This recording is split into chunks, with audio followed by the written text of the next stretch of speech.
જય દ્વારકાધીશ ફ્રેન્ડ્સ, સ્વાગત છે તમારું મારી કિચનમાં કોમલની કુકબુકમાં।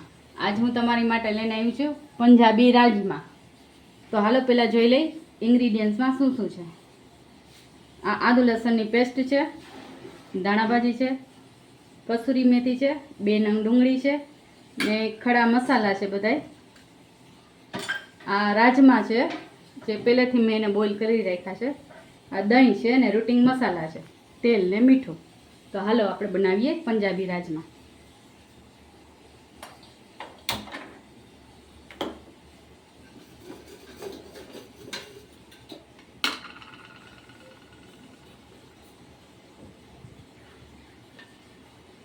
પાંચ પાવડા તેલ લેશું,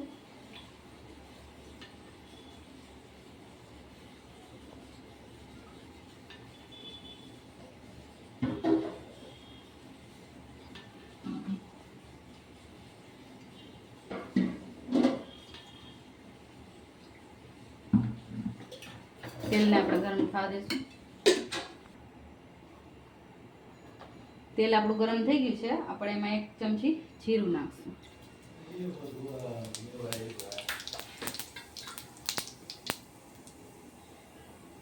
જીરું ગોલ્ડન થાય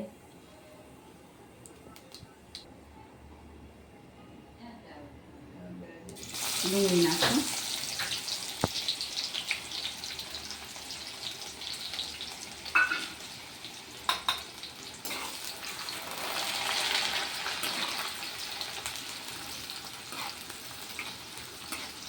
ડુંગળીને આપણે ગોલ્ડન બ્રાઉન થવા દઈશું। આપણી આ ડુંગળી સરસ ગોલ્ડન થઈ ગઈ છે। હવે એમાં આદુ લસણની પેસ્ટ નાખી દઈશું। આ 2 ચમચી આદુ લસણની પેસ્ટ છે।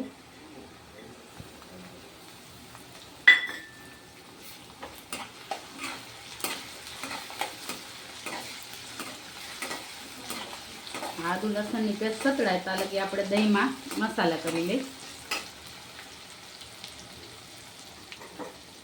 અડધો કપ દહીં છે, એને આપણે આવી રીતે ફેટી લેવાનું પહેલાં।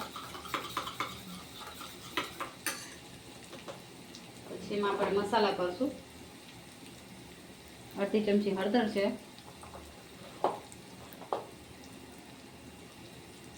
3 ચમચી ધાણા જીરું પાવડર,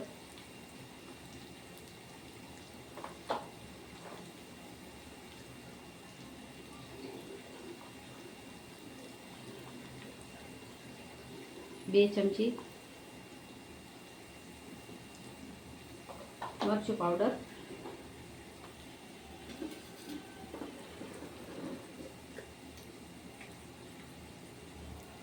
મીઠું સ્વાદ અનુસાર,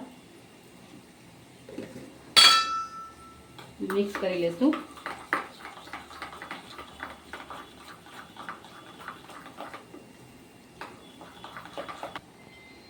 આ ખડા મસાલા નાખી દઈશું। જીરું પછી નાખવાના, હું ભૂલી ગઈ એટલે અત્યારે નાખી દઉં છું।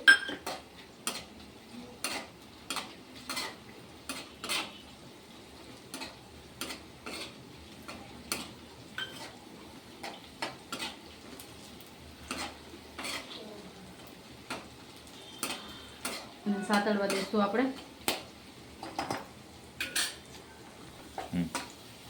આપણે ડુંગળી ને આદુ લસણ ને સરસ સતળાઈ ગયું છે। હવે આપણે આમાં દહીંવાળું મિશ્રણ એડ કરી દઈશું।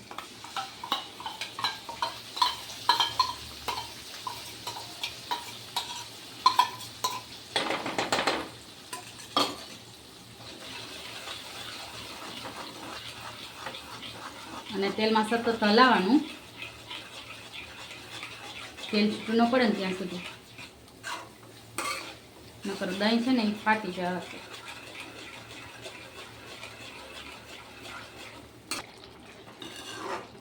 જોઈ શકો છો ફ્રેન્ડ્સ કે આ સરસ ગ્રેવી ને દહીં ને બધું તેલ છૂટું પડી ગયું છે। હવે આપણે આમાં રાજમા એડ કરી દઈશું।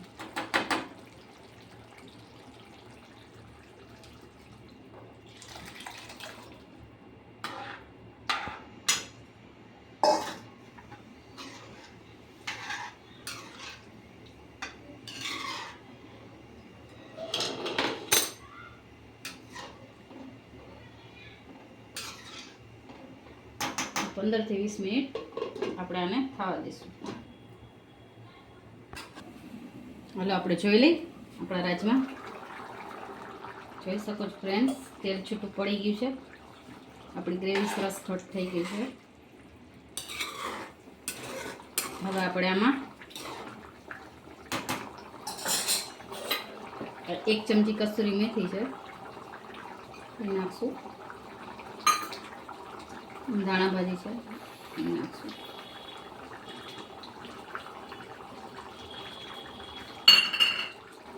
મિક્સ કરશું.